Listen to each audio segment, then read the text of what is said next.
Raga player?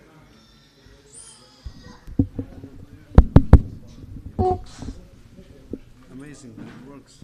Yes. Now the other amazing thing is to see if I work or not. I don't know. I'm not working so good lately. Even if you only sit there, it works. I just sit here and not do nothing. Just chant Hare Krishna. Yeah.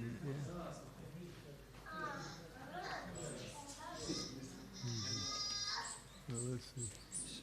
Yeah, that's nice. That one I expected. Let's see how they did this one. Oh, this is nice. Yeah, on both sides. Yeah, good.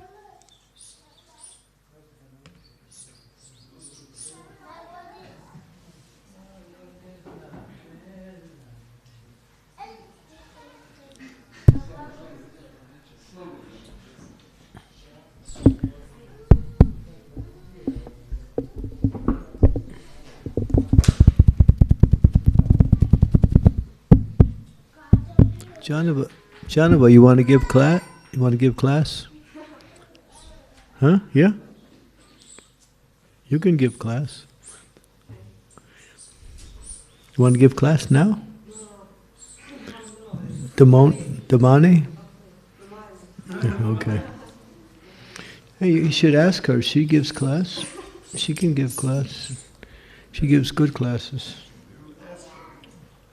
We have another class giver.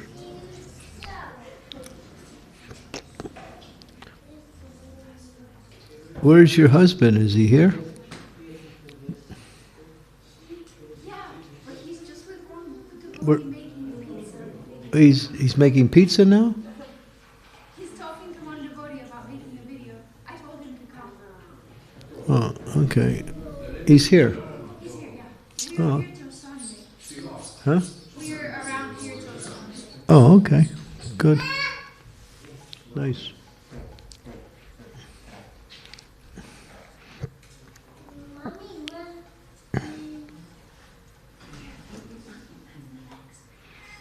Mm-hmm. Gauranga.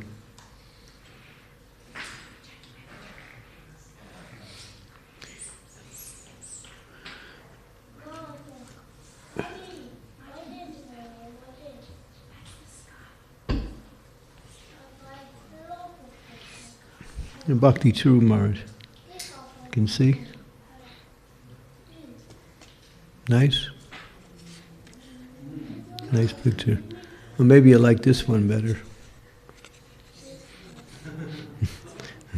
More stern. Nice.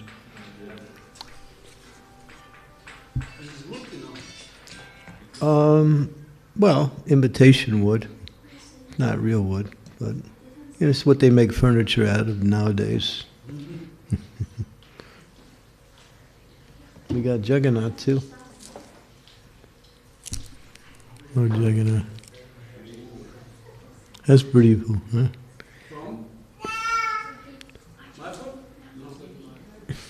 I don't know.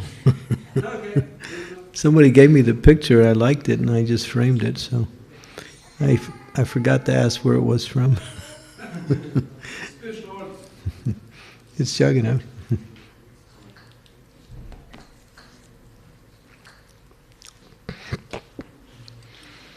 Okay, let's see, we got 1, 2, 3, 4, 5, 6, 7, 8, 9, 10. And 10 and a half and 11. And we got 11 and a half too, right? There's another one over there, yeah. We got 3 halves and 9 holes. 10 holes. Okay, so should we speak on Bhagavad Gita or Jiva Goswami? Today's his appearance day, Jiva Goswami.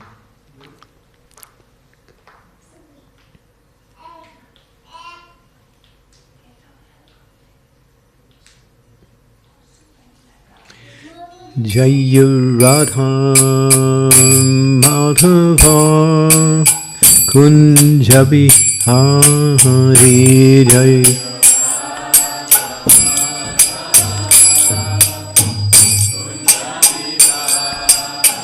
Jai Radha Madhava Kunja Vihari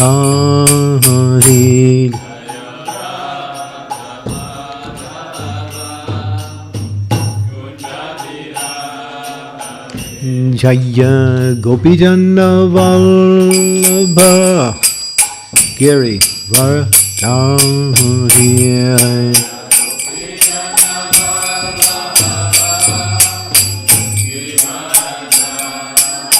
Jaya Gopijana Vallabha Giri Varadari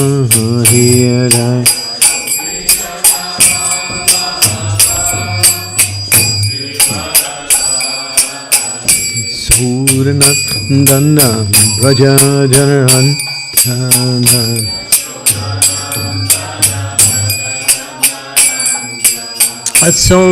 Suranandana Braja Janantana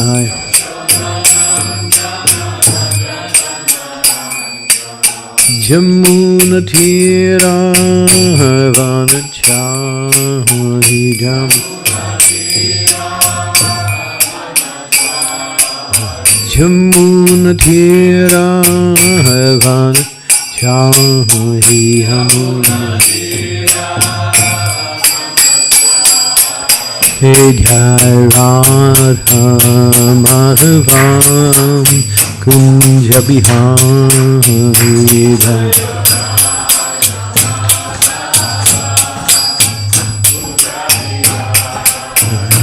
Jai Radha Madhava Kunja Vihari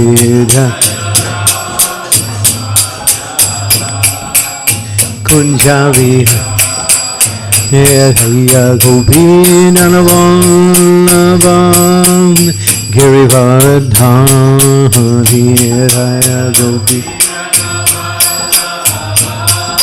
Giri Jaya Gopinana Vallabha Girivardhari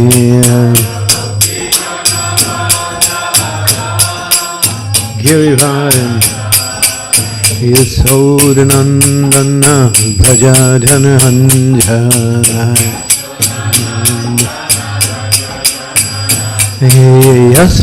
Yasodhanandana Brajadhananjana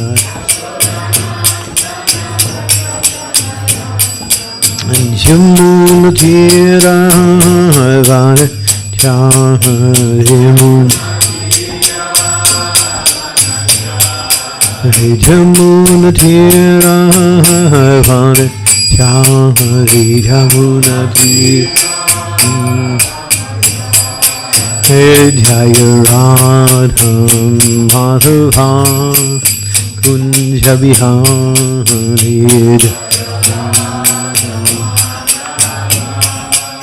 Kunja Vihari Jaya Radha Madhava Kunja Vihari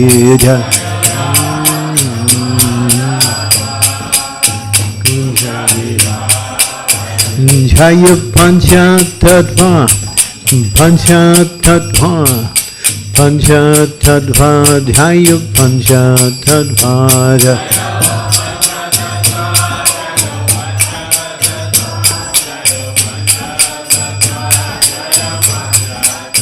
Jaya Gauranitai Gauranitai Gauranitai Jaya Gauranitai Jaya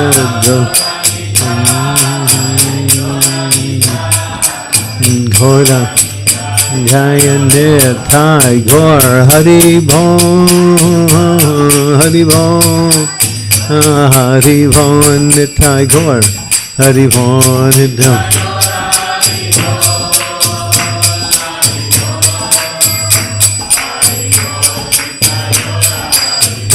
Jaya Jaya Prabhupada Prabhupada Prabhupada Jaya Jaya Prabhupada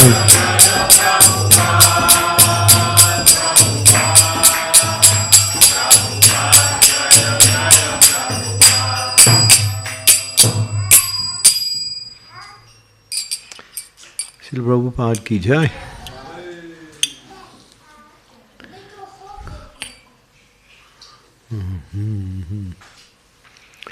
Vande Rupa Sanatana Raghuyago Shri Jiva Gopala Go. Hey Radhe Rajike Chite Chalalite Hey Nanda Sunu Katan Hey Govardhan. No, that's Taktwat. No, that's not. What's the other one? She. What is the second verse of the Sad Goswami Astakam? Yeah, that's it. Yeah, that's it. Nana Shastra Vicharanaipa Nipano Sadharma Samstapako Lokanam Hitakarina Tribhuvane Manyo Saranya Karo Radha Krishna Padhara Vinda Bhajanan Nandena Mataliko Bande Rupa Sanatano Raghuyago Shri Jiva Gopalako. So today is the appearance day of Srila Jiva Goswami. Vande Rupa Sanatano Raghuyago Shri Jiva Gopalago. The 6 Goswamis of Vrindavan are the embodiment of the teachings of Sri Chaitanya Mahaprabhu.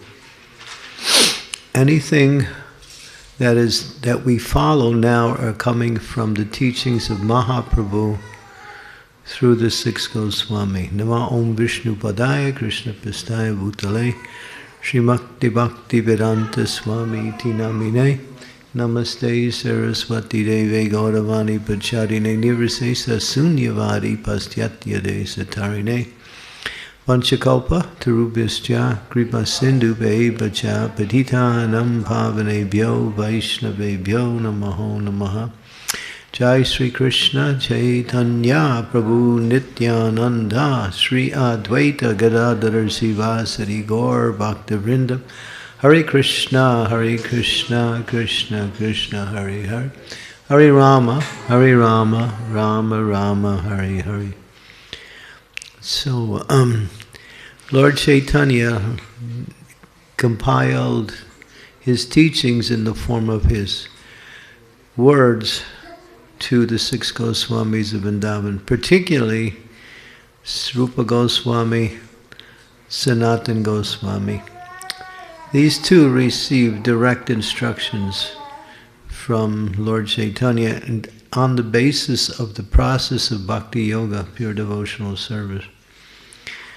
Rupa Goswami has written the books that are the foundation for our practice in devotional service, such as Bhakti Rasamrita Sindhu and Ujjwala. I'm not sorry, but Upadesh Amrita. Is my class that bad? You know, okay. He's thinking I don't know what I'm saying, so he's making fun of my. Yeah.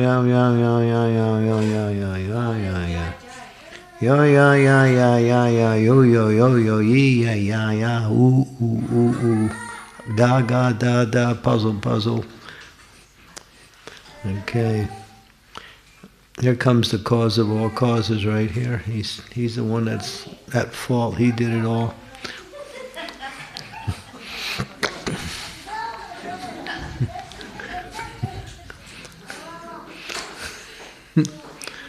Okay, so that's... Any questions?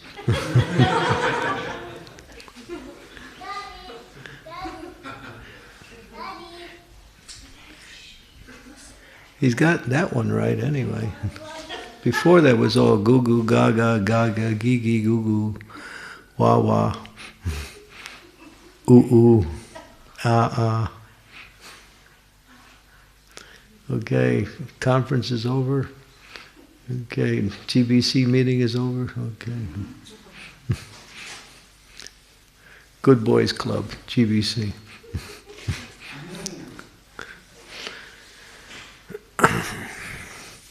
So, yeah, so I'm afraid to start again. He's gonna.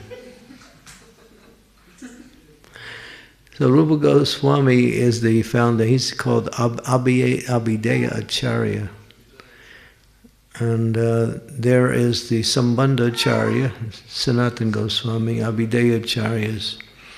Rupa Goswami and Prayojana Acharya is Raghunath Das Goswami. So these three are the foundational principles who actually taught the science of bhakti. But one who supported all that teachings in a very shastric way was Srila Jiva Goswami. Jiva Goswami is known as the most prolific of all of the Gaudiya Vaishnavas in writing the teachings of Lord Chaitanya in scriptural form, or the evidence of scriptural teachings. He's taking the revealed scriptures and taking it to higher levels of philosophical understanding. So Jiva Goswami has written 400,000 verses, which is amazing when you think about it. 400,000 verses. And his most notable work is the Sandarbhas. He gave us the 6 Sandarbhas: Tattva Sandarbha, the Bhaktiya Sandarbha, Paramahansa Sandarbha,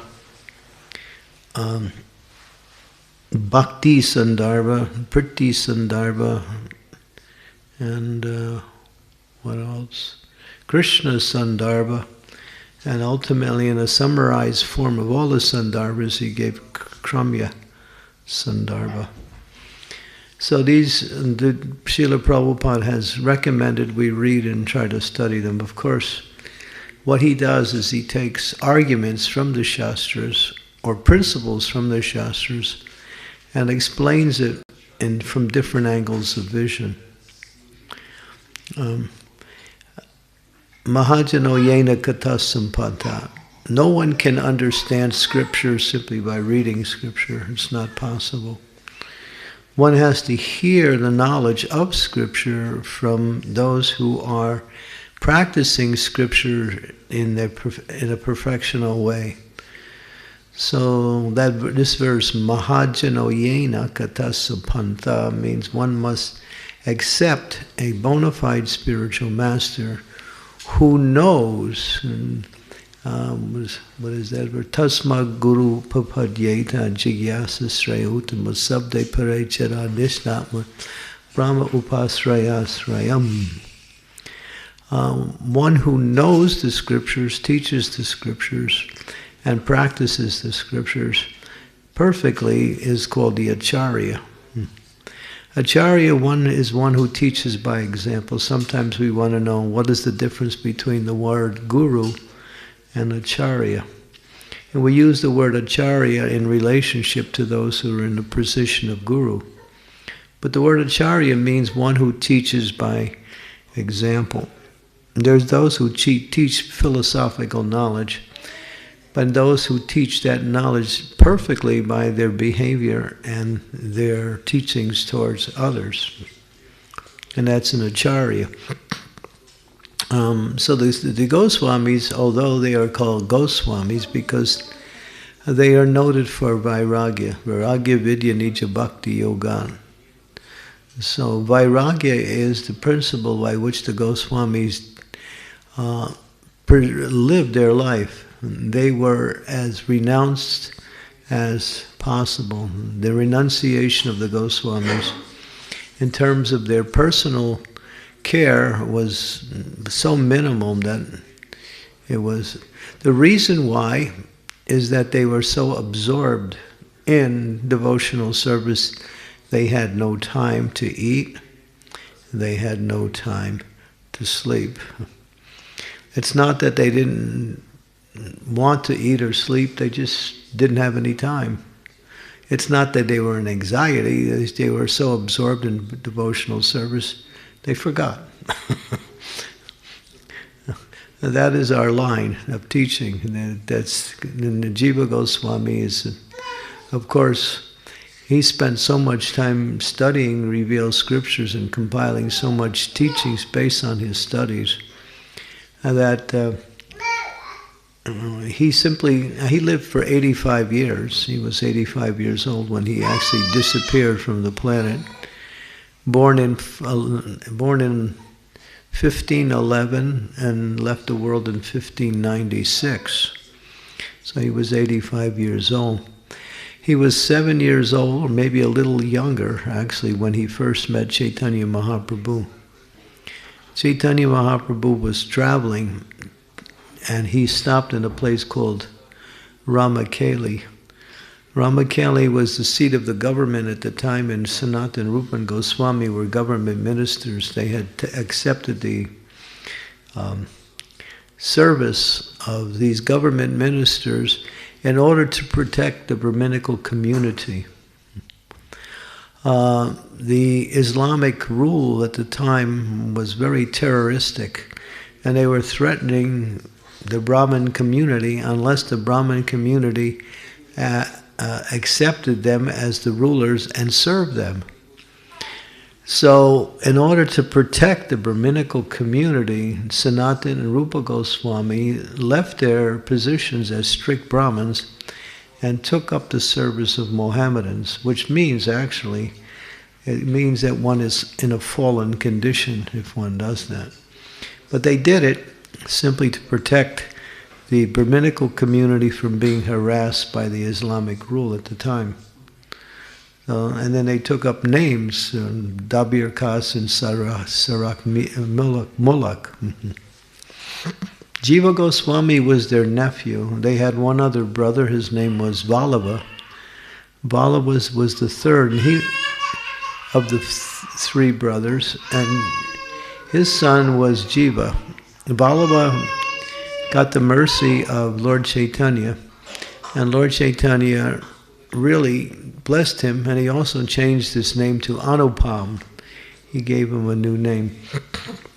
But he left the world quite young, and Jiva Goswami took shelter of his two uncles, Sanatana and Rupa Goswami, and assisted them at that time.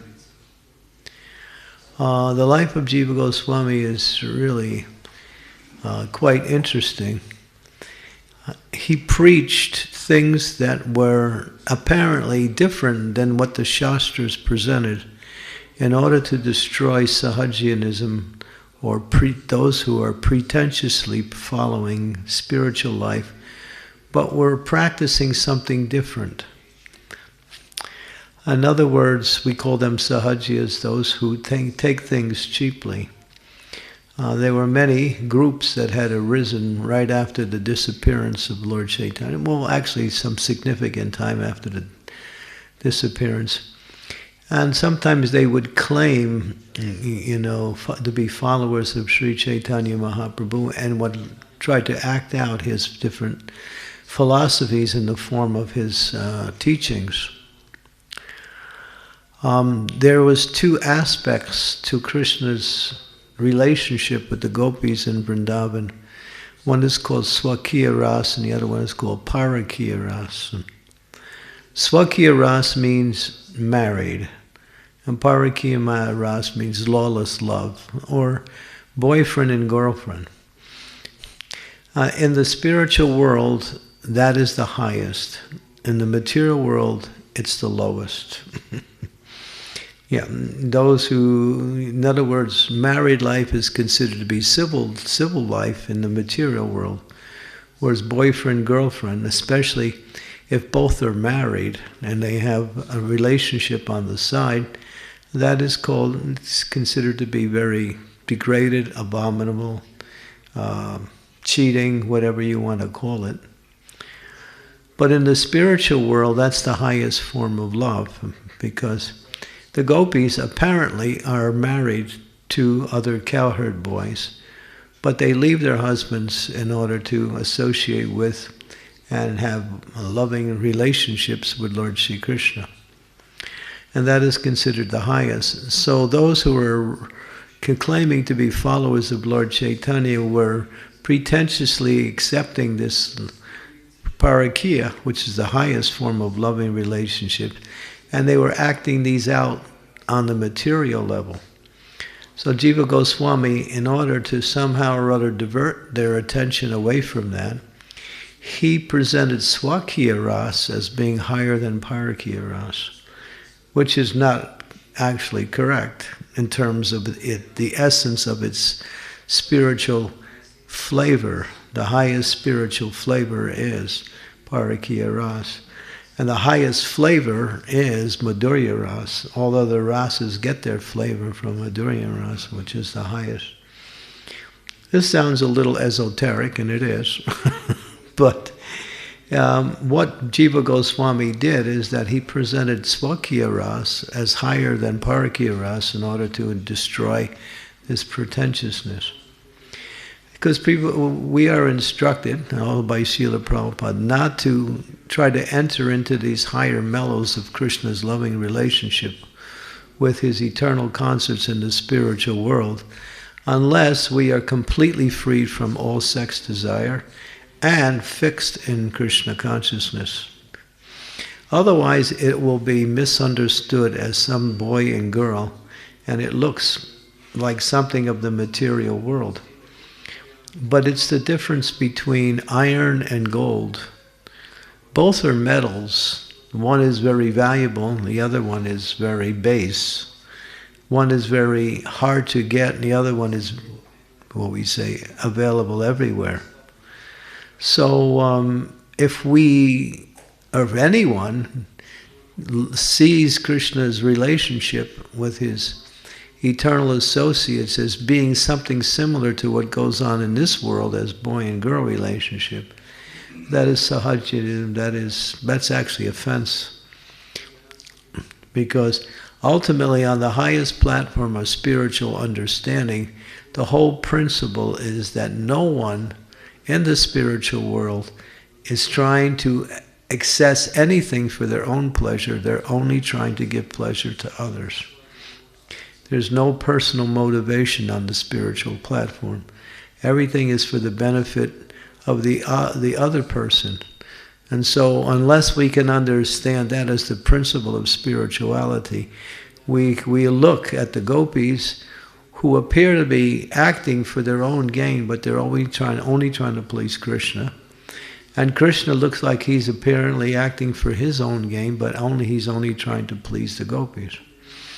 So there's not a tinge, or even an iota, or even a pinch of personal motivation in that relationship.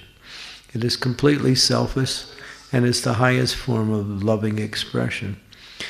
And so Jiva Goswami, in order to keep that precious gem intact and not be challenged by these persons who are unqualified and imitating that, he preached something different. And that happens sometimes, you'll see. That's just like Lord Buddha, for example. Lord Buddha, Prabhupada said, he is the incarnation of the Supreme Lord. He is Krishna himself. But he came not as Krishna. And what did he teach? Krishna teaches in the Bhagavad Gita, Vedanta Krit Veda Vid Eva Chaham, that I am the compiler of the Vedas, I am the knower of the Vedas, and the Vedas are meant to know me. Krishna says that. But Buddha said, forget about the Vedas. Just follow the Eightfold Path of Dharma, which is the highest principles of moral activity. So what did he do? He threw the Vedas out. He said, forget about the Vedas. Why did he do that? Because people were using the Vedas in the wrong way. And therefore he reestablished a teaching that appeared to be religious, but it was only moral practice, but because it's coming from him, And he is the Supreme Lord. Those who worship Buddha, at least at that time, were worshiping the Supreme Lord, but not being aware of that. And still, they get the benefit. What was the reason? Well, people were using the animal sacrifices, which are part of the Vedas, and taking advantage of that, not qualified to perform the sacrifices, and simply killing the animals in order to eat the flesh of the animals, which is, just sinful. And so in order to stop that, that became quite rampant at the time, he said, forget about the Vedas. He protected the animals from being exploited, and at the same time it protected these people from committing sinful activities. And then the whole Buddhist religion grew up. So you see another example that God is teaching something less. He's teaching something less. And he's teaching something contrary to his original teachings. He's saying, forget about the Vedas. Where he's called Vedasara. One who knows the Vedas actually can know Krishna. Or knowing Krishna means to actually follow the Vedic rules. But Krishna taught something else. So then, Buddhism spread throughout India, but it was based on more or less atheistic principles, more high morality. But no understanding or no conception of the Supreme Lord. And then Sankaracharya came. Now Sankaracharya is Lord Shiva, but he's coming as a sannyasi, and he's teaching monism. He's saying that now we should get back onto the Vedas in the monistic way, that the Supreme Lord and the living entity are essentially one and the same. There's no difference.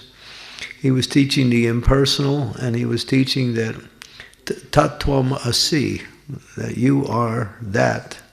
Tattvam asi means you are that. You are that. What is that? That means that element which is the Supreme Lord. And people were taking it that way. And now, although he is Lord Shiva, and he is Vaishnavanam Yata Shambhu, he was teaching the highest. He was teaching something different than bhakti-yoga, which he's a devotee of Lord Ram.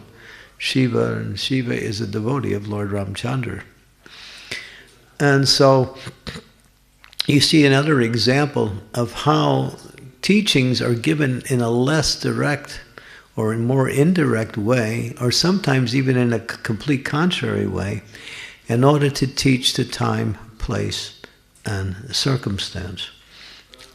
But then again, of course we had Ramanujacharya, and he came, brought people back onto the Vedas. Madhvacharya took it another stage closer, and then Sri Chaitanya Mahaprabhu came and brought it to the ultimate understanding, Achintya Veda Veda Tattva, that the Lord and the living entities are simultaneously one and different and inconceivable. Achintya means that which cannot be conceived by intellectual abilities.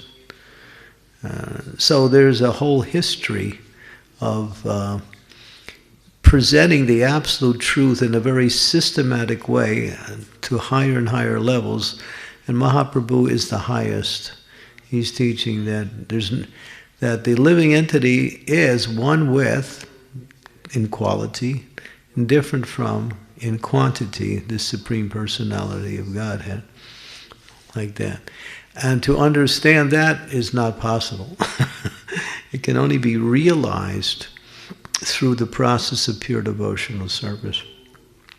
So Jiva Goswami was very expert at presenting arguments apparently contrary to the Vedic traditions in order to destroy many who were in the name of religion but were just practicing it in a cheating, in a selfish way. Like that. And that happens throughout the history of spiritual life.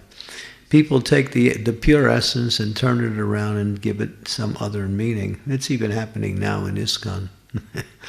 We won't go into that. But it happens all the time. And so, yeah, so he was expert at, and he was criticized for that also. Another very interesting part of Jiva Goswami's activities is that, and he was very submissive and obedient to Rupa Goswami and Sanatana Goswami. They were his uncles, and he was also, you know, in a junior position, although he had just as much or more knowledge as they did. But still, he took the humble position and always worked under their tutelage. In other words, he followed them.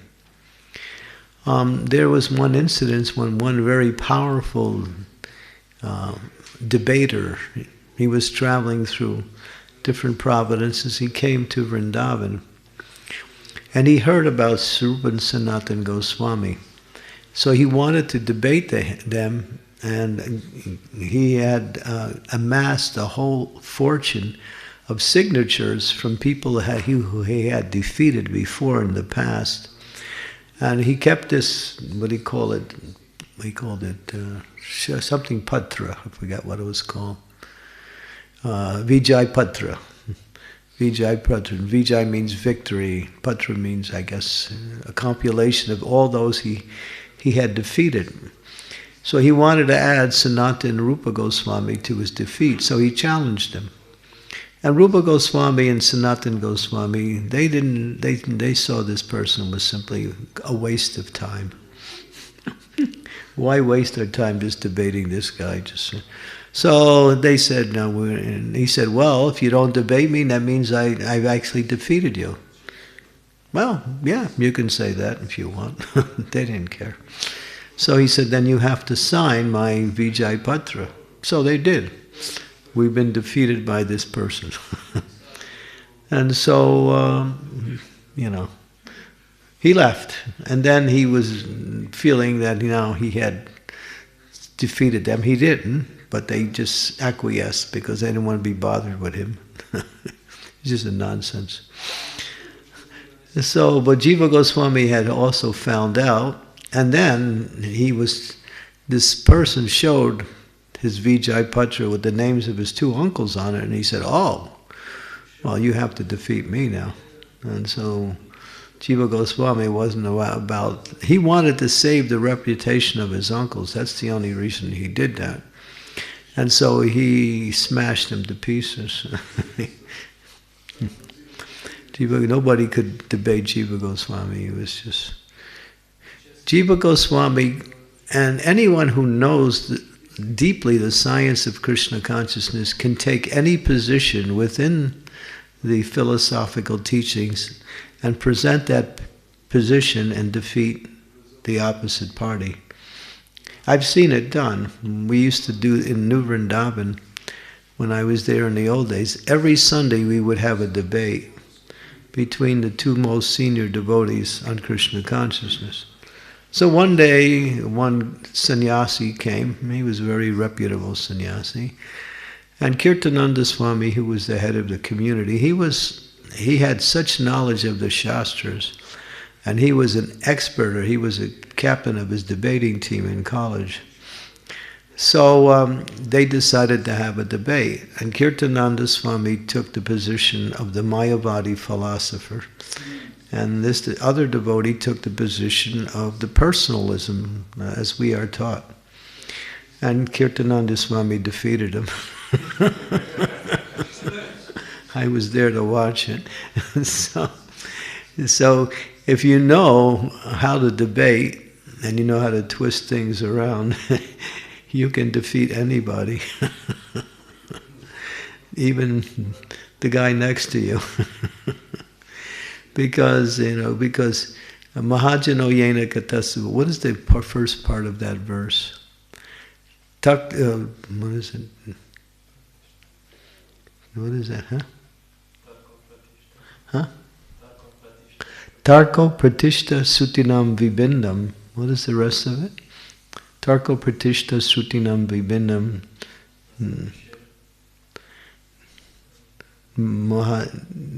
Uhaya Something Uhaya.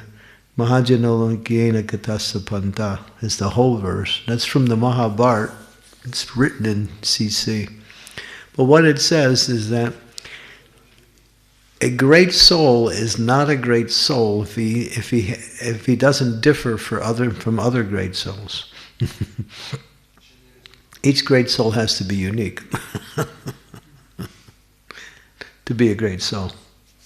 And so what it means that the scriptures are so variegated that you can take the scriptures and prove anything from it. Anything. Even materialistic ideas. If you know how to take those scriptures and twist the words around and make it into an argument. And people do that. I was talking, Bhanu Swami is one of the more erudite scholars in our movement. And he's also compiled Jiva Goswami's Sandarbhas. And that's, plus so many other books he's done. But he was telling us that, you can take Srimad Bhagavatam and you can prove it from an impersonal point of view also. If you know the art of what is called argument. That's the whole thing. But Bhagavatam is clear though. Bhagavatam says, Ete chamsam kalam pumsam Krishnastu Bhagavan Swayam. That Krishna is the Supreme Personality of Godhead, and all the incarnations are plenary portions, or portions of a plenary portion of the Supreme Lord Shri Krishna. Like that. And the essence of Srimad Bhagavatam also is found on this other verse. Krishna, what is that verse? Krishna's. It's a verse about Chaitanya Mahaprabhu. Sangopanga saparsadam yagnai sankirtanai prayaya jantihi sumedira. What's the first line?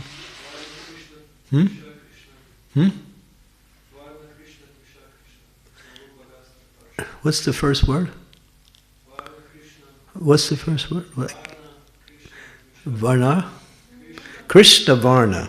Krishna Varna Tvasa Krishna Sangopanga Saparshadam Yagyai Sankirtanai Prayai Yajantihi Sumedasa. And that in this age, the incarnation of the Supreme Personality of Godhead appears in his form as Sri Chaitanya Mahaprabhu, along with his weapons, associates, confidential servants, and one more statement. And what is the essence of Bhagavatam is Harinam Sankirtan. If you study Bhagavatam in the proper way, you'll see that ultimately everything comes around Harinam Sankirtan. That's the essence of Srimad Bhagavatam. And that's mentioned in the very last verse of the Bhagavatam, because the very last verse sums up the entire treatise of Bhagavatam. What is that Mahasana? What is that last verse? 12, 13, 12, 12th canto, 23rd verse, no, 12th canto, 13th chapter, 23rd verse. What is that? The last verse in Srimad Bhagavatam. It's worth reading. I always forget it. 12. Nama Samkirtanam Yasya Sarva Papa Pranashanam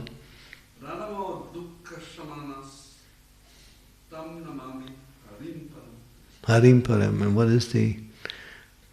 I offer my spiritual basis to be not Hare. Vibrational chanting of whose holy names destroys all sinful reactions, and the offering of obeisances unto whom relieves all material suffering. So that verse puts the crown on Harinam Sankirtan as the essence of destroying all material desires, purifies the heart, and spreads the glories of the Supreme Personality of Godhead. highly recommended, not highly, but foremostly recommended in this age, in Kali Yuga. That's Bhagavatam. Jiva Goswami also explains another principle that is very interesting.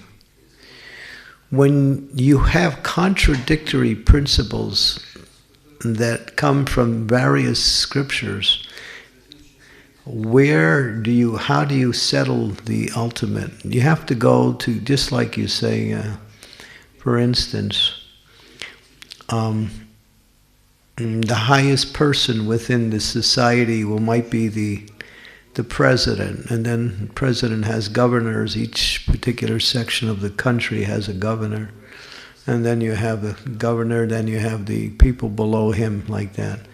You can get knowledge about a particular subject matter from anyone who has some position within society, but if you want to get the complete understanding, you go to the top person.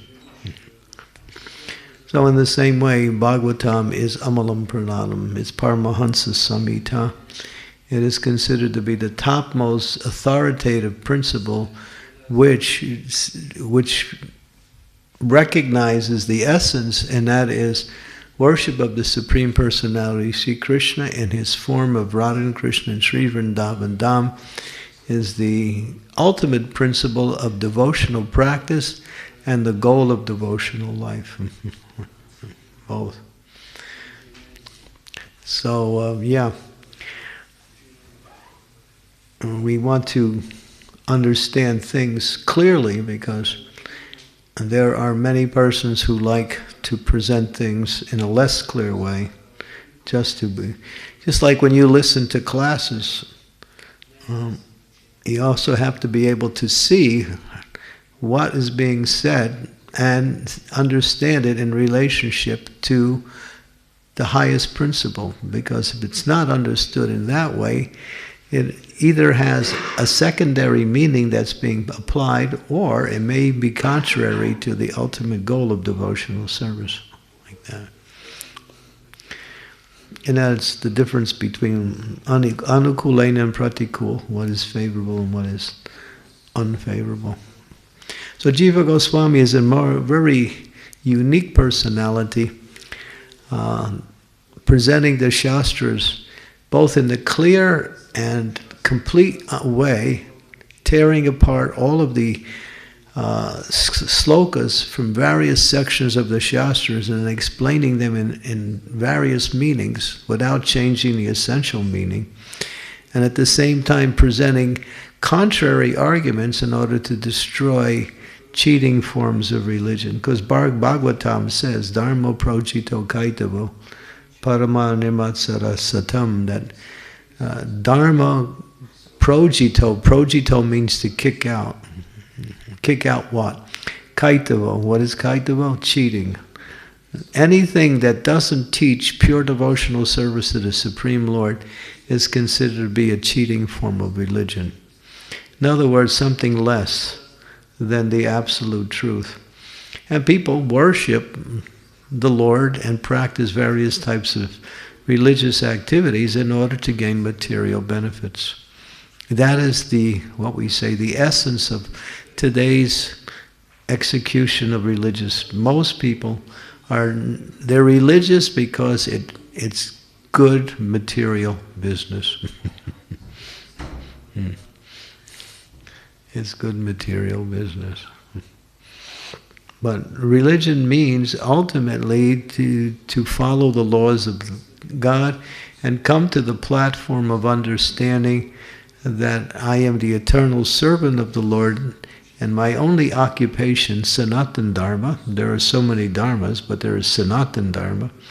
Sanatan means eternal, and that eternal Dharma comes from the word D means essence.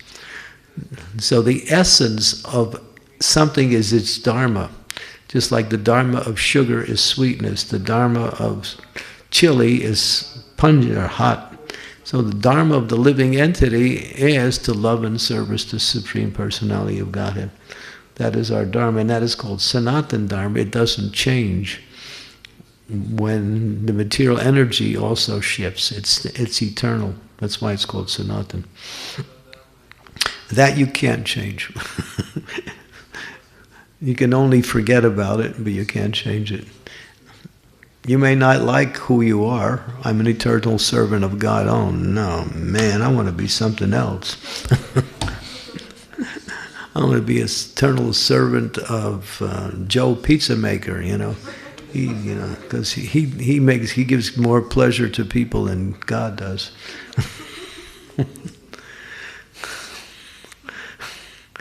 But you're stuck. That's who you are. Sorry about that. Whether you like it or not, you're the eternal servant of the Lord. Can't get away from it. Can't change it. And you've been stamped. You've been molded. That's it. What to do? Accept it. That's the whole thing. There are people who don't like themselves because what is self-hate? You ever heard about that? People hate themselves. Why? Because they want to enjoy and their nature is not to enjoy. Our nature is not to enjoy. Our nature is to give enjoyment. And through giving enjoyment, we enjoy. But when we try to enjoy without giving enjoyment, it's contrary to our nature and people don't like that. Therefore, I don't like myself. Because it's contrary to what I want to be. I want to be the enjoyer, separate from everything else, and I can't be. Therefore, I hate myself, because it's not me. I want to be something different. You can't, and so ultimately. If you want to enjoy, you have to give enjoyment to others, especially Krishna. And then you find enjoyment. When you give enjoyment to others, even in the material world, there is some happiness that comes from that. But the ultimate principle of happiness is give enjoyment to Krishna. And then your enjoyment reaches higher and higher levels of satisfaction.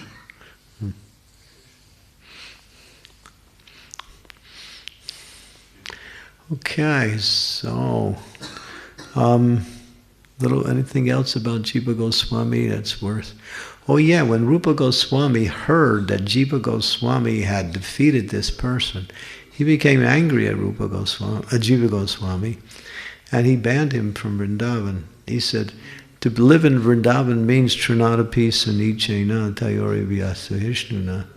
You're not acting like that, so you can't stay in Vrindavan. And so he left. And then he went into a hole and started living there, and was just living basically on just a little bit of chickpeas and some chapati dough, not even cooked. And Sanatana Goswami was feeling sorry for him, so eventually he took him out. Actually, Jiva was so weak he couldn't even walk. And then he wanted to get the favor of Rupa Goswami, so Sanatana Goswami used a trick to get Rupa Goswami's favor for Jiva Goswami. So he said to Rupa Goswami, what are the principles that we live by? Taught by Lord Chaitanya. And Rupa Goswami said, what are the three principles? It was Namruchi, Vaishnav Seva, and Jiva Doya. So when he said Jiva Doya, then Sanatana Goswami smiled and said, yeah, you should be Doya to Jiva.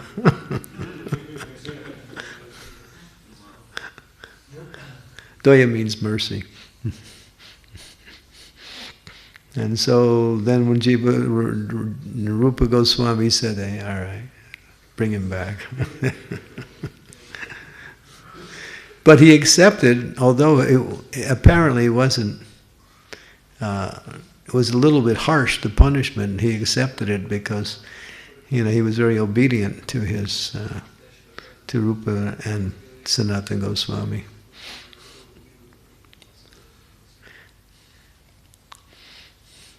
Okay, so any questions? Today is Jiva Goswami's appearance day. It's also the appearance day of Jagadish Pandit.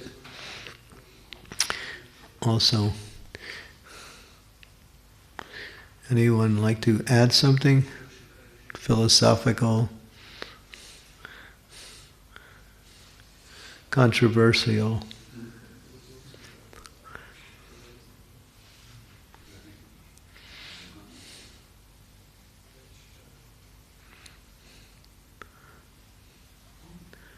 No? Nothing? Maybe just a little point. I'm not sure if I'm right though, but Jiva Goswami received the remnants of Lord Chaitanya as a little boy, right? I think you're talking about Gopal Bhatta Goswami. Oh, okay. I'm mixing up the two. Yeah.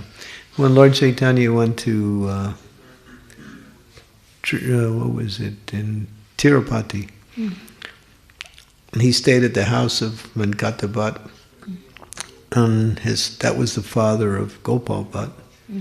He received the remnants there. And then after that he came to join. So yeah, Gopal Bhatta Goswami. He's also quite a powerful acharya. Thank you. Okay. Anyone else? Yes, by the door there. Yeah. Looks like I'm getting freezing out. It just went on. I guess that was the signal to get off the Vyasa. I would just like to ask you, Maharaj, if you could maybe elaborate. I'm a little confused when you said that people are religious because it's good business. Yeah. But I know at least two verses, there are more, but I remember two out of the head. Is Akama Sarvakama Mokshakama Udarane. Yeah. Tivrena Bhakti-yoga. Yeah. Yajeta Sarvapurasam. Yeah. And the other one is this one which I quoted is that whatever desire you have, you just worship the Supreme Personality of Godhead. Yeah, and the other one is from Chaitanya Charitamrita, Sarva Krita Hoy. Yeah. But that's true, because they're in the right place, but you ultimately have to purify those desires to come to the stage of bhakti. You have to give them up. Even if you're sarvakama, full of material desires, still chant the holy names of the Lord, still worship the Supreme Lord. But it doesn't mean that they've given up those material desires. That comes with the process. That's why Prabhupada would say, they say, well, the Christians say, give us our daily bread. So that's part of the prayer. So they pray for bread. In Srimad Bhagavatam, in the prayers of Prahlad Maharaj, there is one, I found out one similar verse about this, where Prahlad Maharaj is also saying, give us our food or something, maintain us. I don't know exactly the quote, but no, Prahlad Maharaj is a pure devotee. He's not praying for anything material.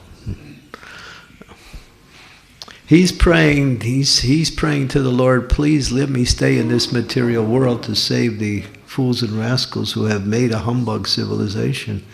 Let me stay here and accept. Let me accept the hardships of preaching to them. That's his prayer to the Supreme Lord. He's not praying for anything for himself. When the Lord wanted to give him some material benefit, he told the Lord, I am not a vanik. Vanik means merchant. So he rejected that. So, but there are people who practice, and this is the general population, they go to church, they go to God to improve their material life. They pray like that. You see that even in our temples. You don't see it so much here because you don't really know the consciousness of everyone. But I see many of our temples, people come and they offer something onto the altar and they stand there praying, make my son, best marks in class. There was one lady, she was She went to the Bhaktivedanta Manor. Her son was going to school, I think high school or something. So she was standing in front of the deities playing really hard.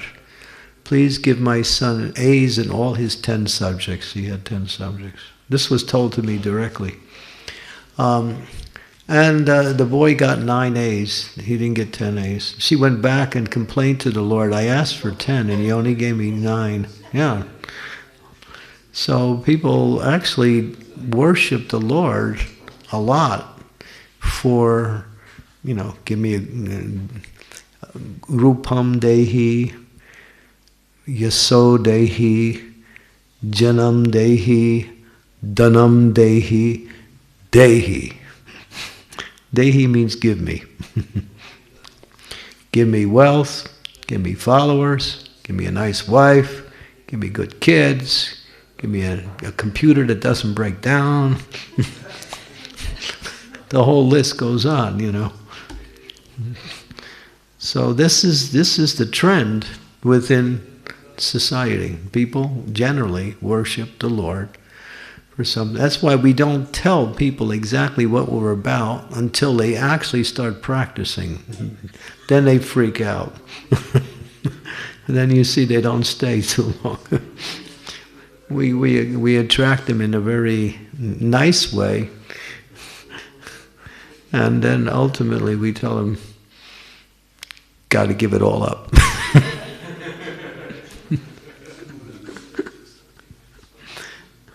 And then you'll see that Sunday feast diminishes in numbers. So this is, generally there are 2 defects and 2 principles that govern worship. One is, I worship God to become God, or I worship God in order to get something from God. That is, very few, hardly any living entities actually worship God with the desire to please God and go back to the spiritual world. It's very few. Even in the Hare Krishna movement. But that doesn't mean you quit. Stick to it and then gradually take it step by step. If you take it step by step, then it's not a problem. If you try, that's why we don't tell everybody everything at the beginning, because it's too much for them. Give it step by step. Take prasad, chant, dance, have fun, read nice philosophy, talk to nice people. Hey, why not? Sounds good. I want to join the club. But Taktva deham purna janmani naiti mameti sarjana. Yeah, to go back home, back to Godhead, one has to be fully purified. Prabhupada said, even if you desire one sweet ball, that'll keep you in this material world in another birth. Yeah.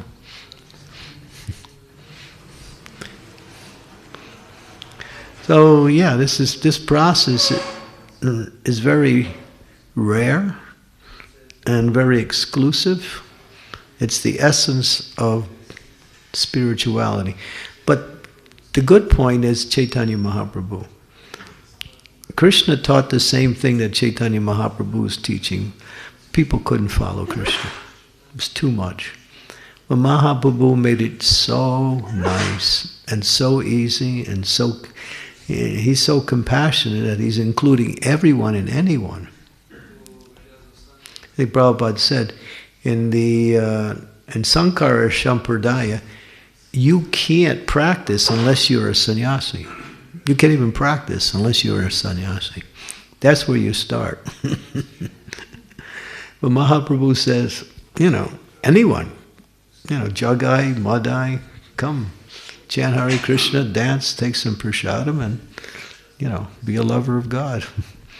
Mahaprabhu's mercy is unlimited. He's slackened all the rules and regulations and made it so available to so many people. That's why in this age Mahaprabhu is the manifestation of the Supreme Lord that we worship. We can't approach Krishna. It's not possible. We can only approach Krishna through Mahaprabhu. So we're very fortunate here. We have not only Mahaprabhu, but we have the whole Panchatattva. So this temple is the mercy manifestation in its ultimate principle here. It's the highest. You can't get any higher than here. Not only one, but 5.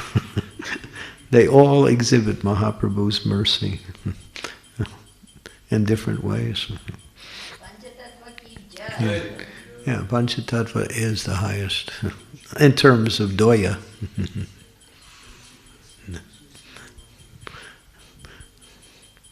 Even if you don't have any qualifications, if you chant Hare Krishna and just try to be a nice boy, nice girl, you can make it in this process.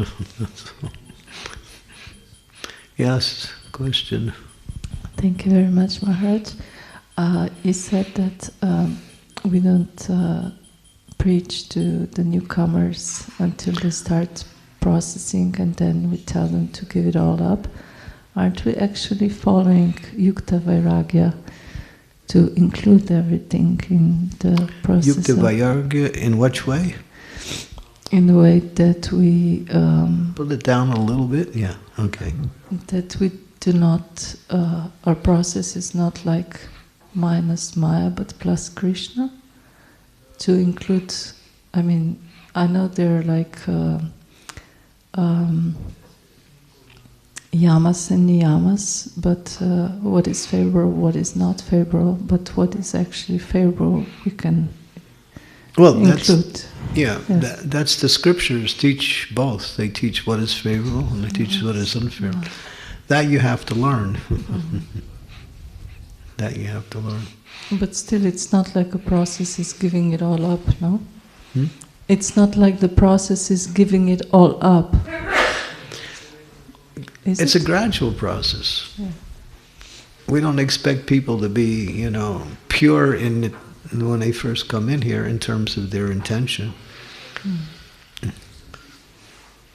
We simply ask people to chant Hare Krishna, engage in devotional service, and be happy. That's all. That's it. But then again, as you practice, you start to learn, where am I going? What's the direction? The goal is pure love of God. That's the goal. And when you understand what pure love of God is, then you have to understand that it doesn't include anything material.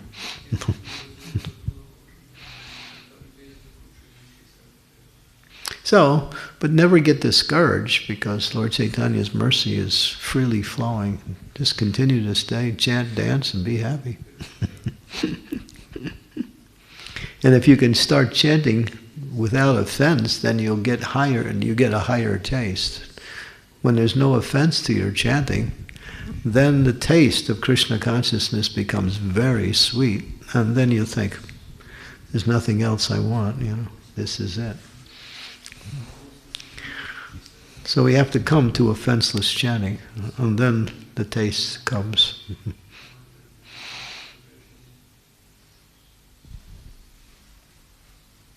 But when you preach to new people, just invite them to take part in the activities, and just tell them some basic stuff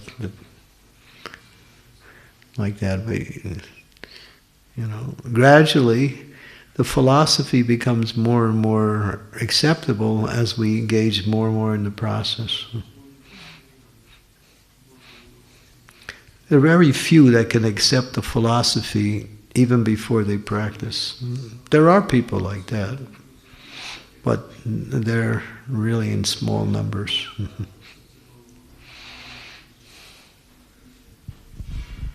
Thank you. Mm-hmm.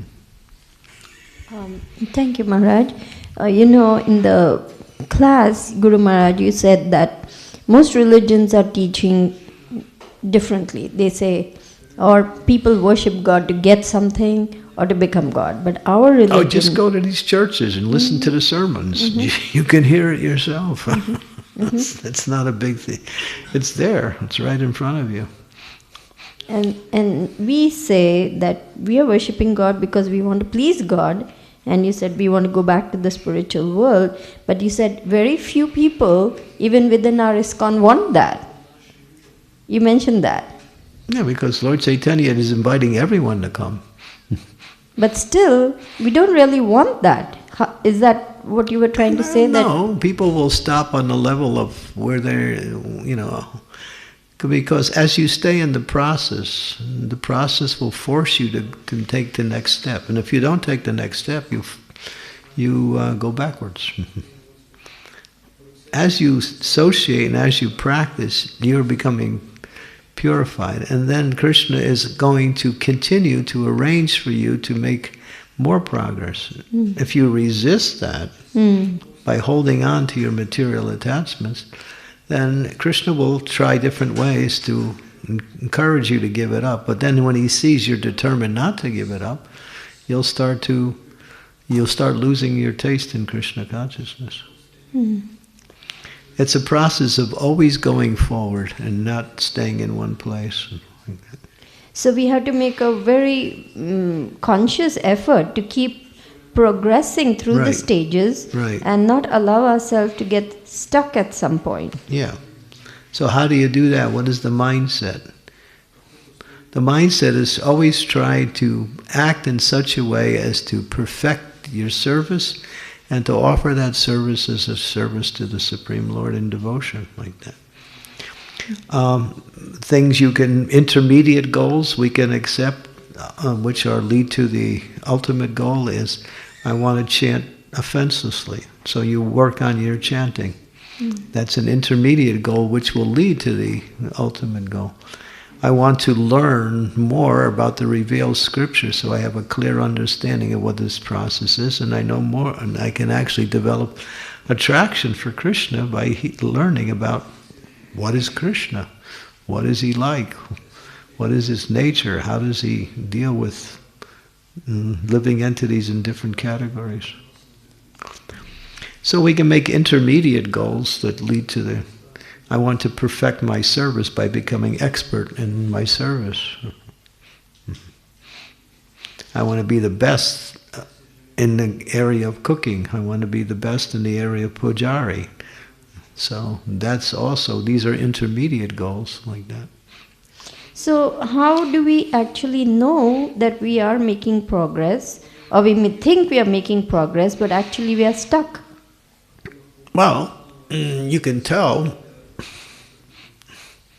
You can tell by how much your enthusiasm for the activities is. If you're losing your enthusiasm, that means you're pretty much stuck.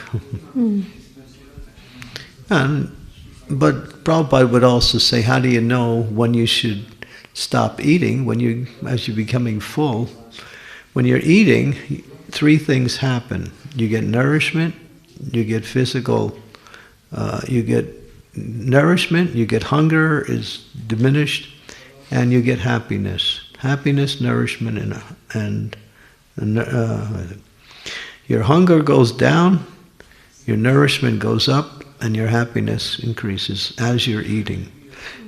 And so in three things, in your progress of devotional service, you're becoming free from material attachments, you're becoming happy in your devotional service, and you're becoming more enthusiastic in the activities of devotional service. All these things are happening. There's a verse, it's in the 11th canto of Srimad Bhagavatam, 11.2,